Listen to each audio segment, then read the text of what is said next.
இந்த வீடியோவில் நம்ம என்ன ரெசிபி பார்க்க போகிறோம் அப்படின்னா கத்திரிக்காய் தொக்கு தான் பார்க்க போகிறோம். எப்படி செய்யலான்னு பார்க்கலாம் வாங்க. அதுக்கு வந்து கடாயில் 5 ஸ்பூன் எண்ணெய் ஊற்றிட்டு ஒரு 10 கத்திரிக்காய் எடுத்து வச்சுருக்கேன். அதை இந்த மாதிரி எண்ணெயில் சேர்த்து நல்லா ஒரு 5 நிமிஷம் வதக்கி விடுங்க. கத்திரிக்காய் இப்போ நல்லா வதங்கிருச்சு. அதே எண்ணெயில் கடுகு, சீரகம், 1/4 ஸ்பூன் பெருங்காயத்தூள், 5 பல் பூண்டு, 2 பெரிய வெங்காயம் கட் பண்ணி வச்சுருக்கேன், கொஞ்சம் கருவேப்பிலை எல்லாத்தையும் சேர்த்து நல்லா வெங்காயம் இந்த மாதிரி கலர் சேஞ்ச் ஆகி வரணும். வெங்காயம் கலர் சேஞ்ச் ஆன பிறகு 2 தக்காளியை மிக்சியில் அரைச்சி வச்சுருக்கேன். அந்த பேஸ்ட்டையும் இதோடு சேர்த்து நல்லா வதக்கி விட்டுக்கோங்க.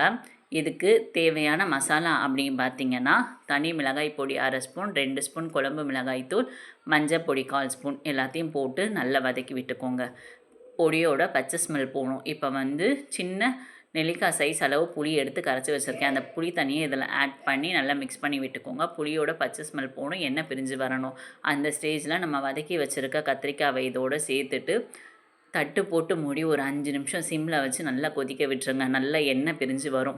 இந்த ஸ்டேஜில் பார்த்தீங்க அப்படின்னா இதுக்கு தேவையான அளவு உப்பு சேர்த்துருக்கேன். கடைசியில் தான் நான் உப்பு சேர்த்துருக்கேன். உப்பை போட்டு நல்லா மிக்ஸ் பண்ணி விட்டுட்டு ஒரு 2 நிமிஷம் கொதிக்க விட்டுட்டு ஸ்டவ் ஆஃப் பண்ணுற ஸ்டேஜில் வந்து 1/2 ஸ்பூன் மண்டை வெல்லம் எடுத்து வச்சுருக்கேன். அதையும் போட்டு நல்லா மிக்ஸ் பண்ணி விட்டோம் அப்படின்னா ஒரு சூப்பரான கத்திரிக்காய் தொக்கு ரெடி ஆகிருச்சு. இந்த வீடியோ உங்களுக்கு பிடிச்சிருந்தா லைக் பண்ணுங்கள், சப்ஸ்கிரைப் பண்ணுங்கள்.